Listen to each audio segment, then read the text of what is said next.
çfarë ndodh nëse dita më e keqe, ajo që përmbys gjithçka dhe duket si një shkatrim total, nuk është thjesht një gabim i universit. Ose një fat i keq, siç themi rëndom. Fiks. Po sikur të jetë një pajisje e kalibruar saktësisht për të stërvitur, domethënë psikikën tonë. Po sikur vuajtja të mos jetë një aksident, por një lloj teknologjie. Kjo është vërtet një ide radikale dhe pikërisht me këtë do të përballemi sot. Mirë se vini në këtë eksplorim të thellë të radhës. Qëllimi ynë, si gjithmonë, është të marrim burime të ndryshme, t'i çmontojmë dhe të nxjerrim thelbin e tyre, kupton, për të parë idetë komplekse pa u mbytur në detaje. Dhe sot kemi një material shumë specifik në tavolinë. Bëhet fjalë për episodin e 10 të një emisioni të quajtur Udha. Po, dhe tema aty është sprovat dhe qëndrueshmëria. Si i përdor Zoti vështirësitë? Është një titull mjaft i ngarkuar. Shumë i ngarkuar, por përpara se të futemi në këtë kornizë, dua të bëj një sqarim thelbësor. Rregulli ynë i artë. Qëllimi i këtij eksplorimi nuk është absolutisht të mbajmë ndonjë anë fetare. Sakt. Ne nuk po i konfirmojmë këto pikpamje si të vërteta universale apo absolute. Asnjëherë. Misioni ynë këtu është thjesht të raportojmë me paanshmëri, të analizojmë mekanizmat filozofik dhe psikologjik që ky burim propozon. Ta çmontojmë pra, të shohim se si ky burim e ndërton këtë argument kaq të guximshëm mbi vështirësitë. Dhe për ta nisur, a mund të na bësh një përmbledhje të thelbit të këtij burimi? Patjetër. Baza e argumentit aty ngrihet me një ide qendrore: vështirësitë nuk janë anomali. Burimi përdor tekste biblike për të shpjeguar se pengesat nuk janë, si them, dështime të një sistemi që duhet ishte i përsosur. Pra nuk është se universi u prish atë ditë? Fiks. Përkundrazi, ai mesat janë vetëm mjeti kryesor përmes së cilit formohet karakteri njerëzor. Nuk është një dorëzim fatalist ndaj dhimbjes. Interesante. Është një kuptim strukturor se si ajo dhimbje supozohet të funksionojë si një mekanizëm ndërtues. Në rregull, atëherë, le ta zbërthejmë këtë. Për të shpjeguar se si duhet trajtuar dhimbja, ky burim bën diçka që më bëri shumë përshtypje që në fillim. Çfarë konkretisht? Heq qafe, domethënë fshin çdo lloj iluzioni apo pritshmërie për një jetë utopike. Menjëherë. Ato nis direkt me atë goditjen e fortë. Po, fillon me Gjoni 16:33 dhe aty thuhet shumë troç, në botë do të keni mundime. Pra, nuk ka asnjë ndoshta aty. Sakt. Rregulli i parë i kësaj kornize është që nëse dikush pret një ekzistencë pa dhimbje, kjo pritshmëri është jo vetëm jo reale, por thellësisht e dëmshme. Sepse nëse dikush pret që jeta të jetë e lehtë, çdo sfidë do t'i duket si një padrejtësi. Si një thyerje e kontratas, apo jo, sikur universi po i bën një të padrejtë personale, por burimi e përcakton vuajtjen si një garanci absolute. Dhe heqja e kësaj pritshmërie të rreme, në fakt, eliminon atë goditjen e dytë psikologjike. Cilën goditje? Atë që vjen pas çdo traume. Pyetjen që njerëzit i bëjnë vetes gjithmonë, pse më ndodhi mua? Wow, po.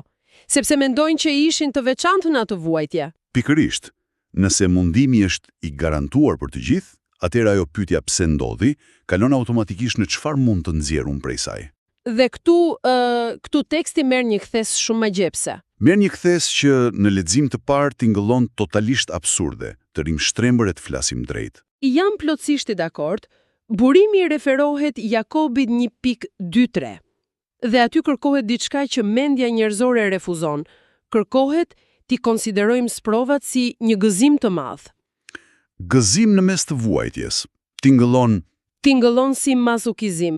Si mund gëzohet dikush kur e gjithë bota e tij po tronditetet? Por logjika që kërkon teksti këtu nuk lidhet fare me shimin e dhimbjes fizike apo emocionale. Jo, lidhet me rezultatin, apo jo? Tamam. Burimi argumenton se testimi i atij besimi prodhon qëndrueshmëri dhe e sugjeron që ne ta shohim dhimbjen aktuale vetëm përmes lentes së vlerës së saj në të ardhmen. Duke menduar për këtë, po kërkoja një mekanizëm të ngjashëm në jetën e përditshme. Dhe vetmja gjë që më vjen ndërmend është stërvitja me pesha në palestër. Është një analogji shumë e gjetur në fakt. Sepse, domethënë kur dikush shkon të ngrej hekura të rënd, ai nuk po kërkon rehati aty. Qëllimi është të krijojë mikrodëmtime në indin muskulor. Është fjalë për fjalë një shkatrim qelizor i kontrolluar. Fiks. Dhe gjatë atij shkatrimi ka dhimbje, ka një djegje të tmerrshme, ka sforcim, por asnjë person nuk e sheh atë dhimbje si një tragjedi. Sepse e dim pse po ndodh. Përkundrazi, ka një lloj kënaqësie. Mendja e lidh rezistencën e peshës direkt me rritjen e muskulit që do të ndodhi të nesërmen. Pra, po e shvendosim këtë nga biologjia në teologjinë apo psikologjinë e këtij teksti. Eksakt. Burimi duket se thotë që stresi emocional është ajo forca e rëndesës që rrit muskulin e karakterit. Dhe mekanizmi është vërtet identik. Pa një forcë shtypëse nga jashta, nuk ka asnjë arsye logjike që kapaciteti i brendshëm i njeriut të zgjerohet. Njerëzit mbeten aty ku janë. Burimi e detajon më tej këtë, apo jo? Te Romakëve. Po, te Romakëve 5-3-4. Aty jepet një lloj reaksioni zinxhir, një algoritëm shumë specifik. Si funksionon ky algoritëm sipas tyre? Teksti thot kështu: presioni, pra vuajtja, prodhon qëndrueshmëri. Më pas, kjo qëndrueshmëri, duke u përsëritur vazhdimisht, kristalizohet në atë që quhet karakteri sprovuar. Do me thënë një karakter që ka kaluar në përzjarr. Tamam. Dhe në fund fare, ky karakter prodhon shpresë. Por vëmendje këtu, shpresa nuk përshkruhet si një optimizëm i verbër, nga ata naive që i shohim rëndom. Jo ai optimizmi toksik, çdo gjë do bëhet mirë. Fiks. Është një shpresë e fituar, sepse bazohet në provat empirike të atij personi që, unë e kalova këtë, unë mund të mbijetoj. Këtu bëhet me të vërtetë interesante. Dhe të them të drejtën, disi e vështirë për t'u asimiluar? Pse të duket e vështirë? Sepse është shumë komode të flasësh për këtë logjik zinxhir kur e lexon në letër, e vështira prodhon rezistencë e kështu me radhë. Por atëherë burimi hedh në tryez rastin e Jobit. Ah, Jobi. Po, ky është shembulli ekstrem. Dhe duke lexuar për rastin e tij, i gjithë ky ekuilibër logjik që sapo ndërtuam, tronditet rënd. Për ata që ndoshta i njohin vetëm sipërfaqësisht, Jobi është një figurë që pëson një kolaps absolut. Nuk po flasim për dikë që humbi një tender apo pati një ditë keqe në zyrë. Jo, po flasim për humbjen e plotë të pasurisë, vdekjen e fëmijëve, shkatrimin e shëndetit fizik deri në atë pikë sa shoqëria e nxjerr jashtë dhe e izolon. Është skenari i shkatrimit të plot identitetit njerëzor. Dhe megjithatë, përgjigjja e tij, ajo që citohet te Jobi 1:21, është ajo fraza e famshme: Zoti dha dhe Zoti mori. Qoftë i bekuar emri i Zotit. E lexoj këtë dhe jam thellësisht e konfuzuar. E kuptoj. Është një reagim jo natyrë. Si nuk thyet tërësisht mendja e njeriut në atë moment, psikologjikisht flas, kur i që çdo kolon mbështetëse e realitetit tënd. Si arrin të formulosh atë fjali pa qenë në një gjendje deliri total? Ky është thelbi. Dhe për ta kuptuar, nëse e lidhim këtë me pamjen e përgjithshme, duhet të shohim se si burimi e ripërcakton marrëdhënien bazë midis individit dhe atij entiteti më të lartë, Zotit. Në ç'kuptim e ripërcakton? Shiko. Reagimi i Jobit duket i pamundur për ne, sepse ne e gjykojmë përmes një lenteje transaksionale. Do me thënë një lente si tip kontrate biznesi. Fiks ashtu. Pjesa dërmuese e njerëzimit operon me një kontratë të pashkruar me universin. Ideja është, unë sillem mirë, jam i rregullt, pra ti univers më jep siguri, shëndet dhe pasuri. Dhe nëse gjërat e mia mbrohen, atëherë unë jam mirënjohse. Sakt. Dhe çfarë ndodh kur kjo kontratë thyet? Njeriu thyet i gjithi, sepse i gjithë themeli i besimit të tij ishte i varur nga ato rrethanat jashtme. Pra burimi e përdor Jobin si një lloj demonstrimi laboratori. Po, një demonstrim për besimin e pakushtëzuar.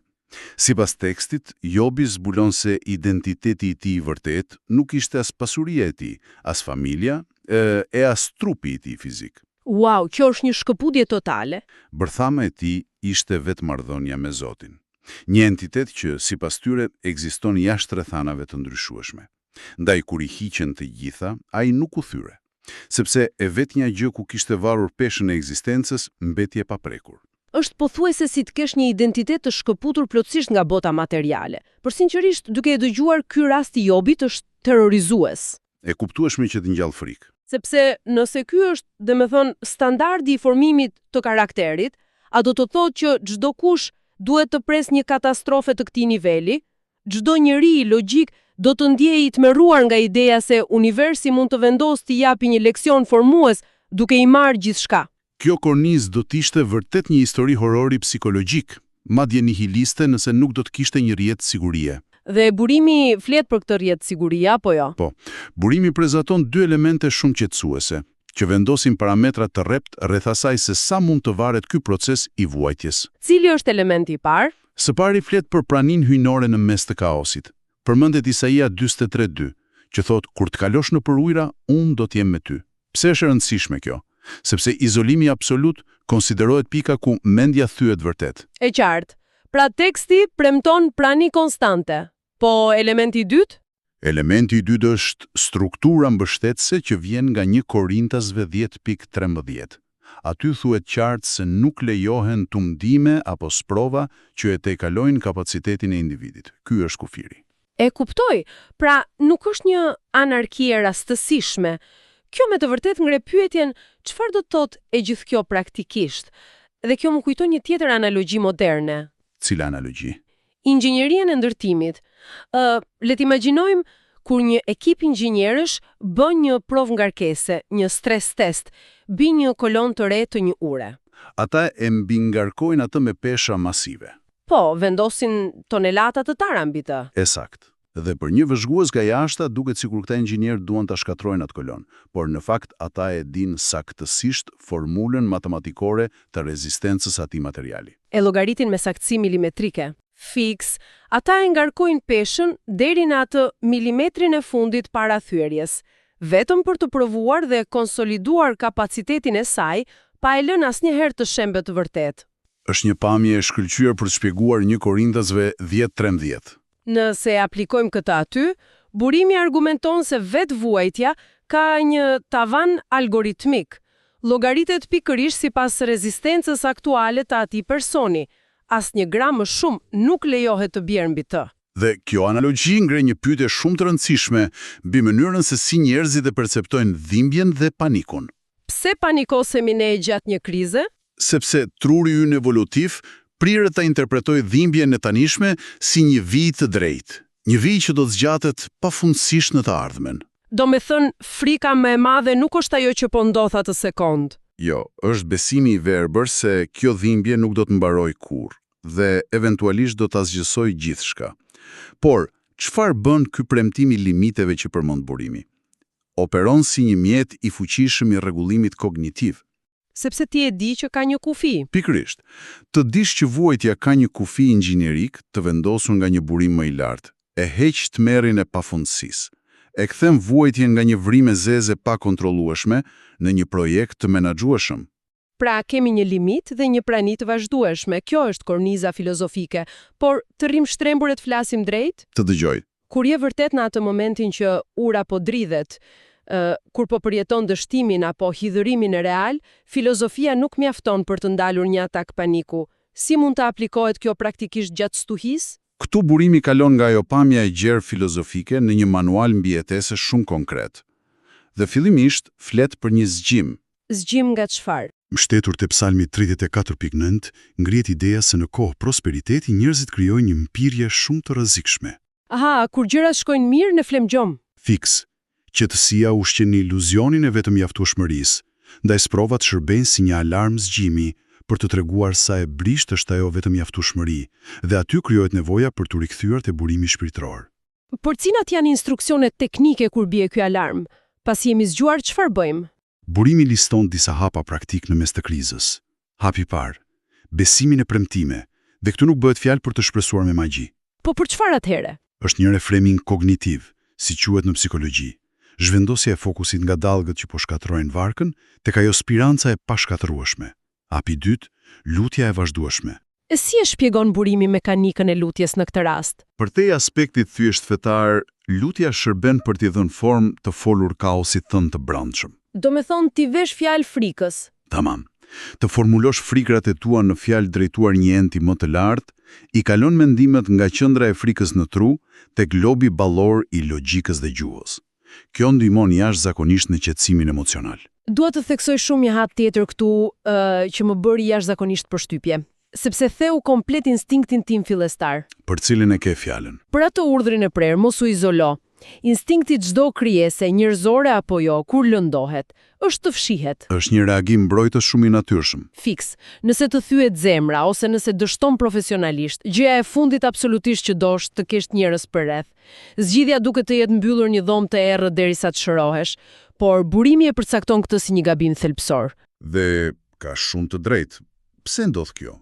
Sepse, domethënë, një mendje në krizë, nëse lihet vetëm, kthehet në një dhomë jehone, një echo chamber e frikrave të veta. Ne fillojmë e besojmë narrativa tona më apokaliptike, kur s'ka askënd tjetër t'i sfidoj ato. Izolimi e lë mendjen peng të projeksioneve të saj më të errta. Ndaj kërkesa për të mos u izoluar është një pengesë e jashtme, për të mos lejuar që realiteti të shtrembërohet. Kontakti i jashtëm të mban me këmbë në tokë. Po. Dhe kjo lidhet drejt për drejt me hapin e fundit praktik që burimi thekson. Rri përcaktimin e perceptimit të kohës. Si e bën këtë? Përmes 2 Korintasve 4:17. Ky tekst i përshkruan vështirësitë aktuale si të lehta dhe të përkohshme, kur i krahason me rezultatin. Të njëjtën ide e shohim edhe te Hebrejve 12:11. Aty flitet për atë disiplinën që në fillim duket e hidhur, apo jo? Fiks.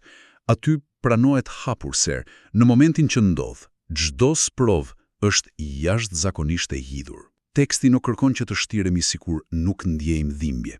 Që është një lehtësim, të them të drejtën, të paktën ta pranojmë dhimbjen. Përtheksi është që dhimbja është thjesht mbjella, frytet vinë më vonë. Është një karakter i paqët dhe i drejtë, pra kemi të bëjmë me një dilatim, një zgjerim të kohës. Do me thonë, nëse e sheh krizën si gjithçka që ekziston në atë moment, ti dëshpërohesh. Sakt. Por nëse e sheh krizën si një pikël të vetme në vijën e gjatë të formimit tënd, ajo bëhet plotësisht e durueshme. Është ajo aftësia për të marrë një pamje makroskopike mbi jetën, ndërkohë që mikromomenti ku ndodhesh është në flak. Eksakt.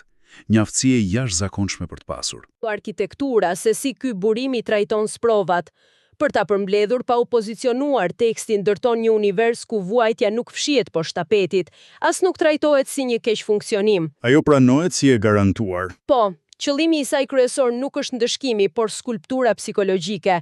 Formon atë muskull të qëndrueshmërisë që prodhon shpresë reale, ekziston një kufi maksimal se sa presion mund t'i bëhet një njeriu dhe kërkon aksione aktive të mos izolohesh, të kesh besim e të mos biesh në panik. Dhe ajo që ka vërtet rëndësi këtu nuk është domosdoshmërisht besimi a prioriteteve teologjike për të përfituar nga kjo mendësi.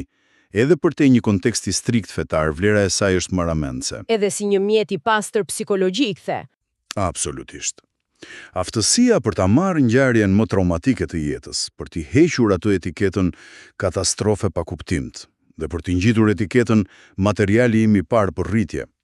Ky është thelbi i reziliencës njerëzore.